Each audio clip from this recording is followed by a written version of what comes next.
Joy Harjo, thank you very much for coming on the Paid to Play podcast. Well, I'm happy to be here, halfway around the world, or three quarters. That's one of the things I love doing about this show. It's the chance to chat with people virtually everywhere about all the wonderful things that they love doing. Yes, and I don't get to Australia. This is one way to get to Australia. Yes, this way. I was in Australia once too, in the north, Townsville, for an outrigger canoe championship. Oh, but when was that? That's actually uh, just a few hundred kilometers south of where Vicky and I are. Oh, really? Yeah, Yeah.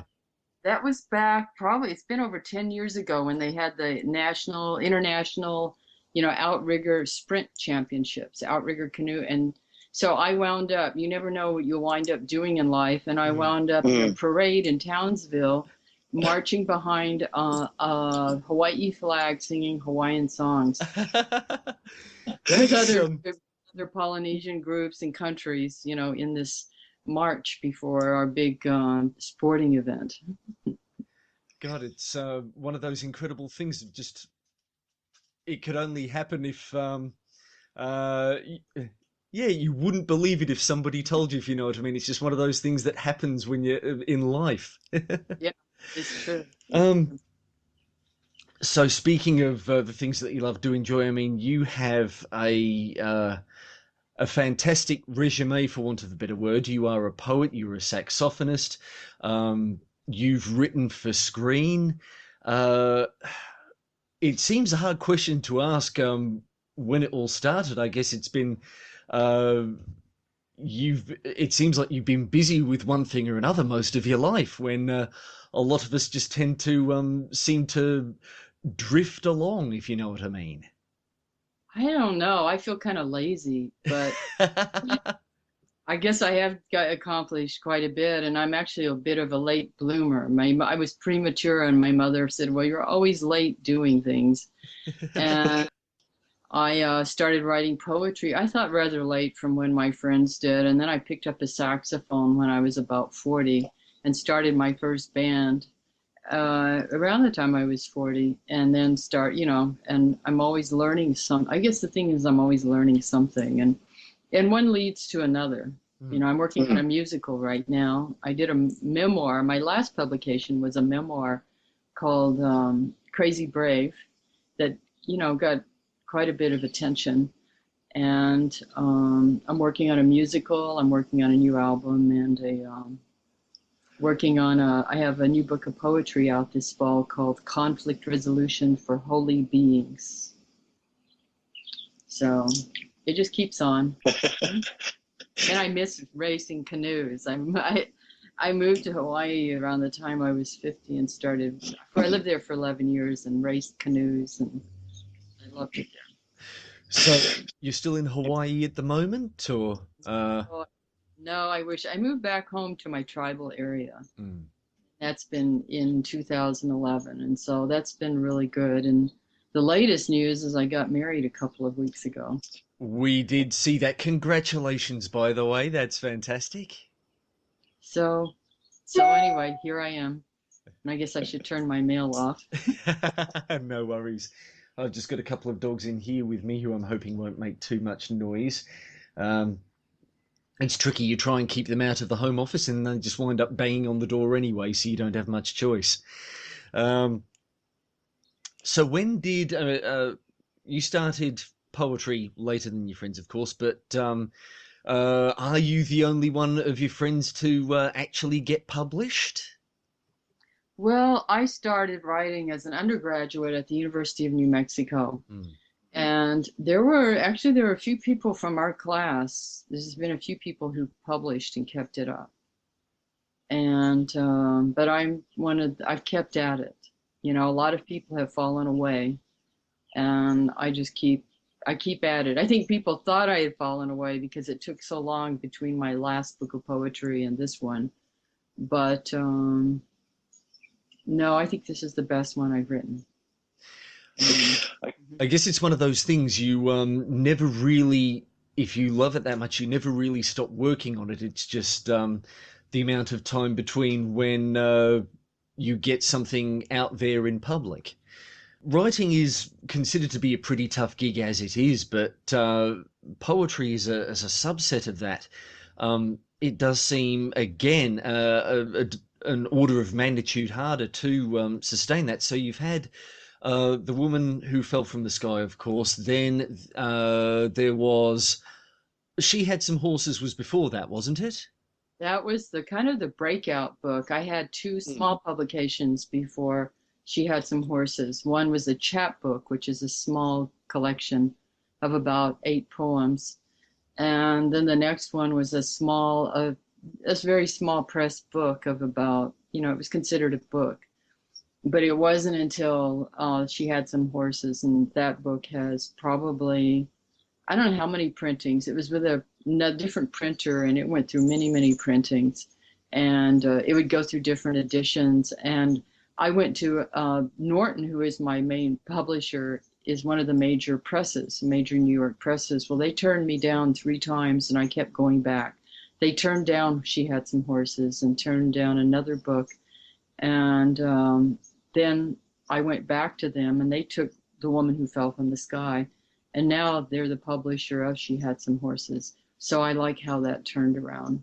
Do you have the writer's staple, the wall of rejection slips? Of course, yeah, and people don't know. I still get rejected for things.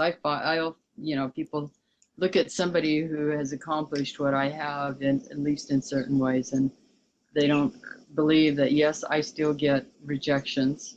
Mm. I got a rejection for a play recently, and there's still that still goes on. You don't always fit the right. You just never know. And when something comes through, it's cool.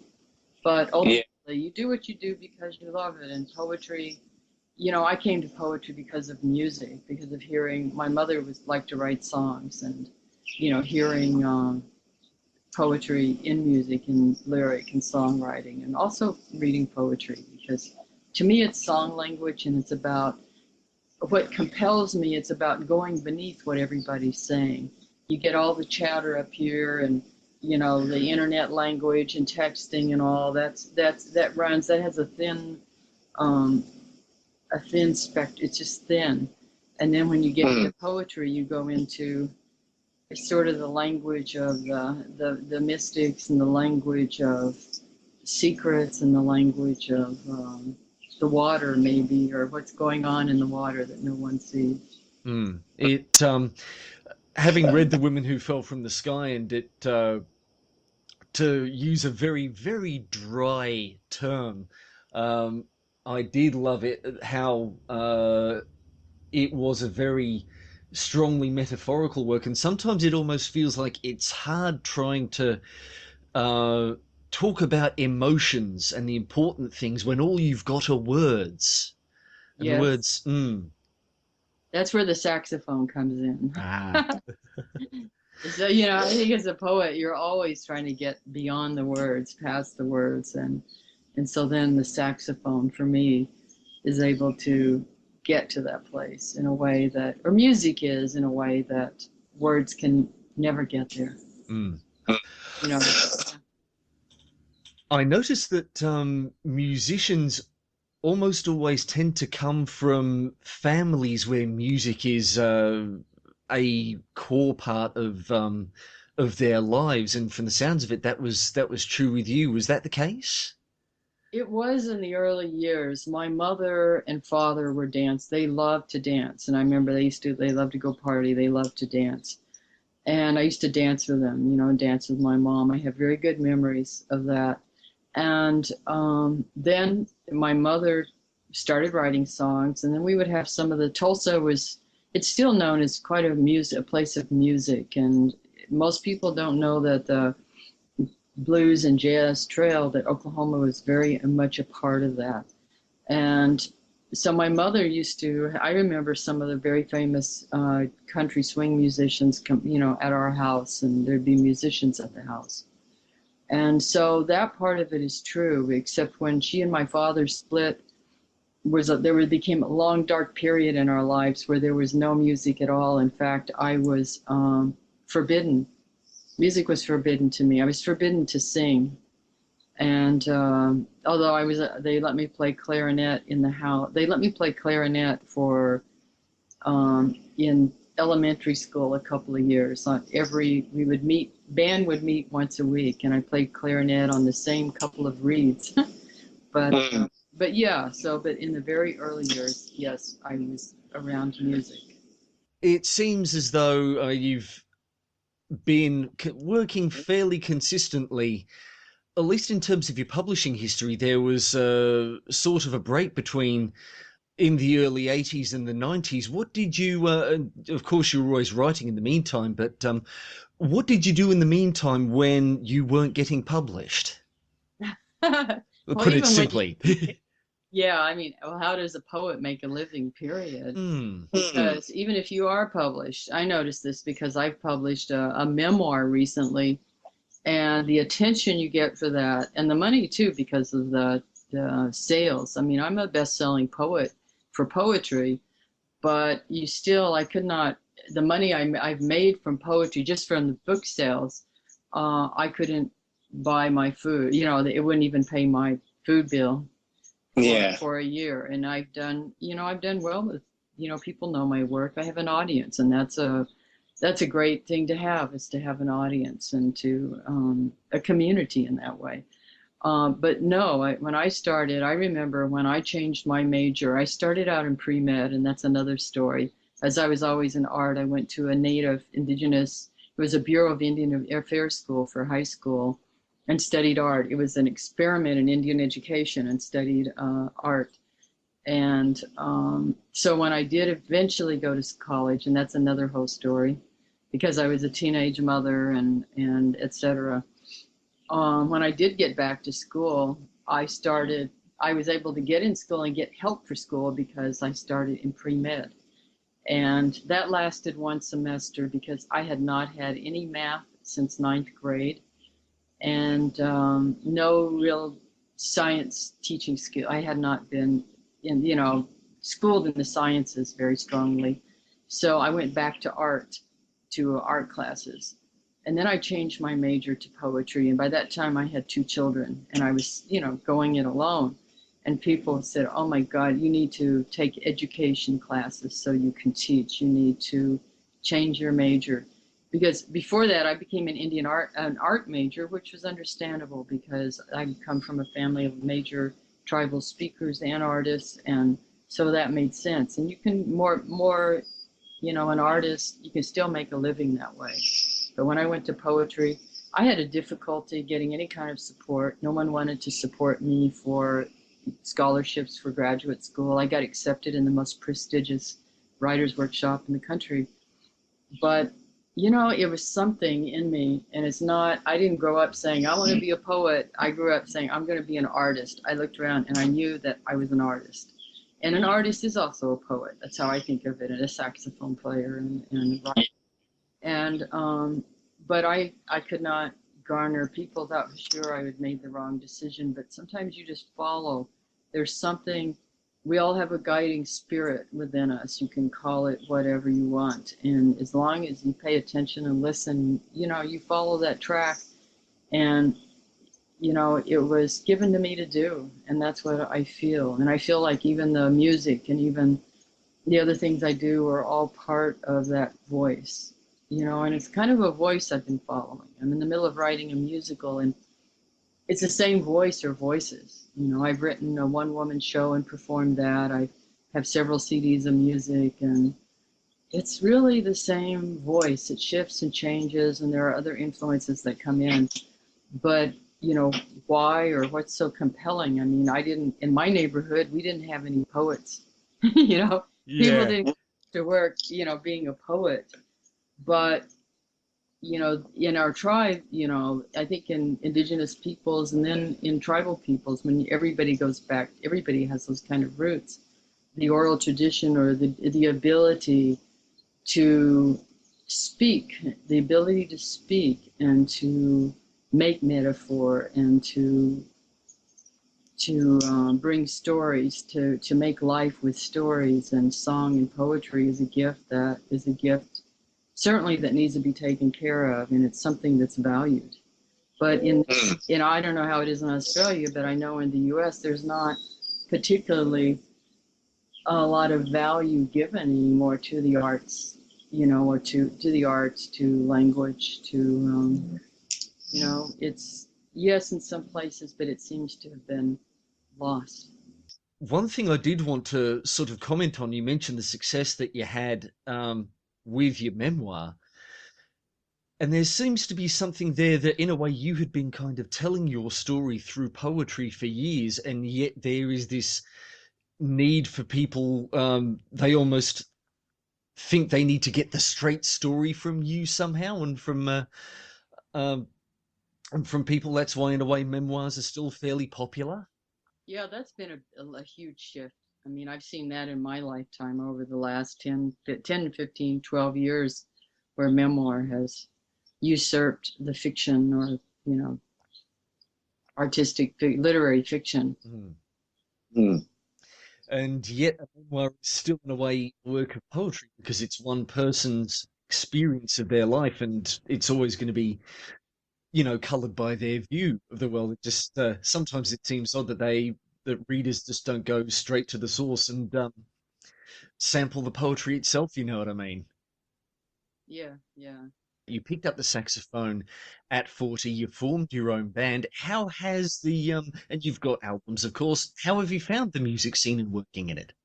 I've been in a kind of, not a hiatus, because I'm still doing a little here and there, but right now I'm rethinking everything and forming a new band. And I've played some with a band from New Orleans, a guy, Southeastern native guy down there, Gray Wolf Perkins, has a band. So he and I have done some playing and collaborating, and I've gone out and played some gigs, but it's, it's hard. It's like I'm in the middle of, it's sort of like in the middle of a new formation, and I've also done some exciting work, and I want to work more on that with a DJ artist, and improving, and doing my, singing and doing poetry. And that's something I want to develop. But singing, I think it's not really led by record companies so much anymore. And, I haven't, I guess I haven't been in the like the traditional music scene, where I didn't come up playing in clubs like a lot of people. I didn't come up that way. I was older, and most of my gigs have been paid for by universities, or, I've done some festivals. So it's been very different for me. But I watch it. I go out and listen to music, and, and Tulsa is very much a music town. I have a close association with the Oklahoma Jazz Hall of Fame and the Blues Hall of Fame, and I'm really studying blues right now, blues and jazz, the origins, because I'm working on a project that will really shift the whole story of blues and jazz, and, as an American art form, to include indigenous people. It does seem as though, as is in a few places, including Australia, the Indigenous story gets quite easily written out of history. And I know that you have been fighting for a good long while to get your people's voice heard a lot more. How has that been, standing by that as well as writing poetry and getting involved in music? I think it's just who I am, and it's just part of it. I mean, I guess it's the difference between seeing, I know other Native artists, and of all sorts, whether they're filmmakers or artists. We're artists. We want that kind of, we want a place at the table with everybody else, and yet we still have our own distinct areas, land areas, and cultural, and we're all very different, but we still want that place at the table. Mm. And that's really, that's really important. So, but yet I'm a Muskogee Native artist, and then I often get, or Native artists often get ghettoized, and yet, they don't ask, like a famous Jewish American writer, they don't say, well, you're not an American writer, you're a Jewish writer.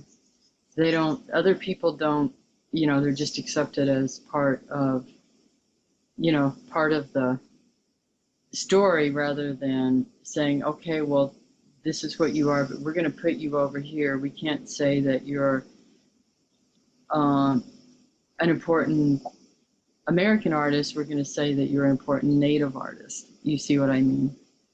Yeah, it's good that you're spoken about, but why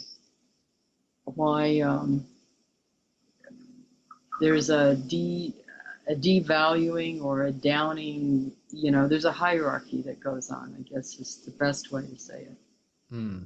It almost seems to be built around that idea of how well you are going to sell. And if you are telling a story that is different from what's expected and maybe shines a slightly different light on things, then people will think that you're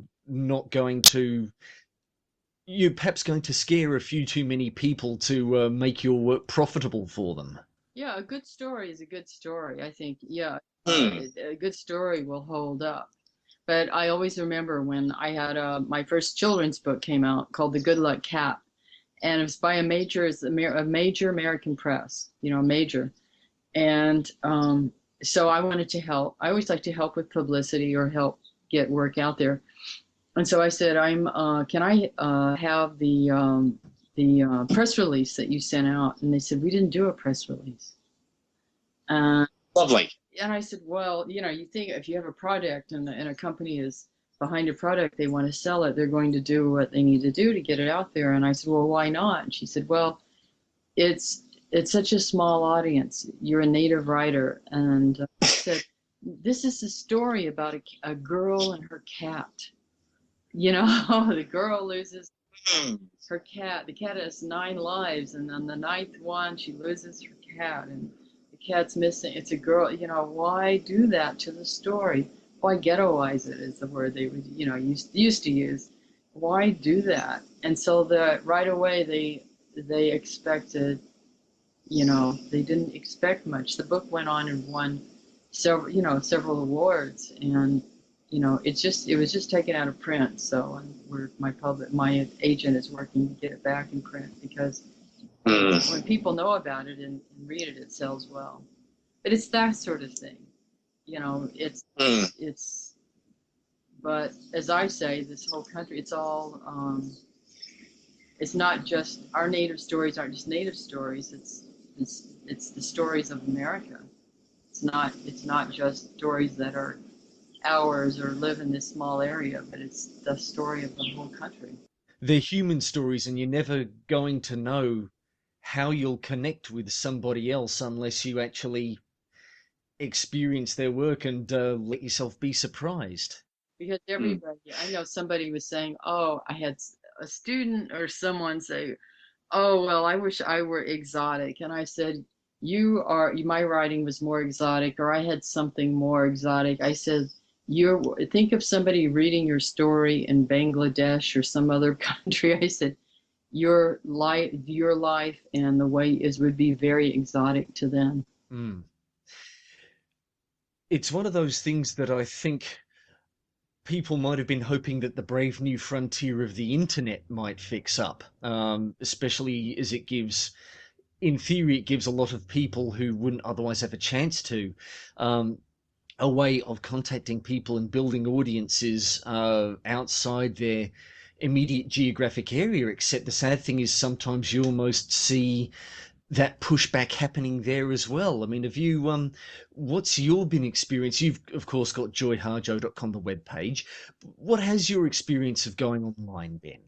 Well, it's been, it's been great. I mean, it's what I like. I like the connection. I love Facebook, and even though I get upset at it sometimes, but I like the ability to connect, and that's all over the world. And I've traveled all over the world with my work, with my music and my writing, and so it's another way to travel.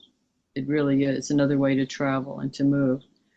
But at the same time, I think that what you miss is I was thinking about, I was getting tired of traveling. I usually travel quite frequently to perform, and I was thinking, well, maybe I could just charge them less and do Skype. And then recently so I don't have to leave. I mean, I do love traveling and being, especially certain places, but But then I did because I had to, because of certain circumstances. I couldn't make this one. I was getting an award, so they wanted me to appear and just read and speak for 10, 15, 20 minutes. And I did it via Skype, and I saw people there I knew and others I didn't, and I could see the audience, they could see me. But what was really startling was that when I perform, whether it's whatever kind of performance it is, it's not just me, but you're pulling in from the land you're on, the place you are, the people in the audience. It's kind of a symbiotic thing. And that becomes very much a part of the performance. I have preparation, I do but I'm also feeling out what's going on. I have my practice and all that, but when I get up to perform, I might change something or it's shifted and I'm working with the people there on some, really deep, important level, I think, or that wasn't there. It wasn't we're talking together on Skype and I feel like I get a pretty good sense of you, but it wasn't in the audience, like having that feel, that really kinetic, that feel, it wasn't there. And I thought, well, that's not going to substitute for a live audience, because the word Yeah. is different then too. The word speaking is different. It's much different when you don't have a page in front of you, or you don't have um, there's nothing substitutes one-on-one or being in the presence of. There's no substitute for that. No. Having done a couple of on location interviews myself, I know what you mean. It is certainly a different experience than sitting at your desk in front of your computer and talking into a microphone, even if you are lucky enough to have a video feed as well. Well, Joy, if there were three things that you wish maybe someone had told you, whether it was when you were picking up the saxophone or starting off as a poet, um, that might have fixed some of the things that you encountered along the way, that maybe might help someone else getting started out, what would those three things be? The major one, and I've had many teachers in my life. The ocean, I love the Pacific Ocean. That's been one of my teachers. That ocean has taught me many, many things. And one thing is to flow. Maybe this is one of them, is don't fight the current. And that's one of them. If you go with it, you have to go with it. You fight the current. There's ways around it, and there's ways to move with it. You have to find a way to move with it, whatever it is. And that's the same with writing or anything. When people get blocks, what they call blocks, it's when you're not moving with where the story needs to go, or where the poem needs to go, or where your life needs to go. If you get a block in your life, that's part of it. Another one that's very important is, and I remember this elder Native woman telling me this years ago, and I wasn't really listening, and then she told it to me not long before she passed from this world: be yourself. Now that sounds simple, and it sounds, but it's very actually quite profound, because what does it mean to be yourself? And if you ask yourself that, it's about being genuine. It's about accepting who you are, your gifts and your limitations, and maybe the limitations are also a gift. But it's quite profound how to be yourself. What does that mean? And it means that you're not like anybody else. You're not like any other poet. There's nobody else who's you cannot compare. That was going to be another thing, but it's kind of the same thing. I guess the other thing would be is to nurture integrity in whatever you do. And what helps me with that is that small voice that we all have. You call it our inner GPS signal, our inner GPS. That always tells you whether you're going the wrong direction. You need to do another draft, even if you don't want to. You need to go back and do this. If you pay attention to that, if you always pay attention to that, you will not fail. So I guess those three things. Thank you, Joy. It's listening to that, I keep kept feeling like, yeah, those are things that I need to keep reminding myself of on a fairly regular basis. It can be tough following your inner compass sometimes when there's so much other noise out there distracting you all the time. That's right, and that's what I was going to say about the internet. And Yes, yes, it's yes. great because here we are talking with each other this long distance, and so on. But the other thing is it can get in the way of that. And I have one little story here is I have a granddaughter who's 18 now, but she was about 4 years old, 4 or 5 years old, and she says, Nana, she says the angels used to come and talk to me all the time until my big sister started playing her computer all night, playing her music. And Uh, she said because they said they don't like that, they can't visit during when that's going on. And I said, well, I thought about it, and then I said, well, can you tell your sister to at least, trade off with her and say, don't play just take turns with her playing music one night and not the next. Or I said, meet your angel somewhere else. But I thought about that a lot. We all need that time. That's how it comes, making poetry, making music, making your life. We have profound moments, and we find those profound moments not in the noise, but we find them in usually small silent places, and it's usually not on the internet. Even, no. But speaking of the internet, if someone having listened to this episode of the podcast would like to go out and find you, where are the best places to do so? Probably on yeah, on the internet for sure. Yeah, well, my stuff is all on iTunes in the US, and I suppose we can, yeah, I have a way on iTunes. I've gone to New Zealand a lot with Maori stuff, and Canada and other places, but there's iTunes. I'm on Amazon. I think you have it there probably. They're probably everywhere. Mm. Harjo.com. I'm at least in the US, I'm all over the internet. Joy, thank you very much again. It has been fantastic having you on and speaking with you. Okay, thank you. And thanks a lot.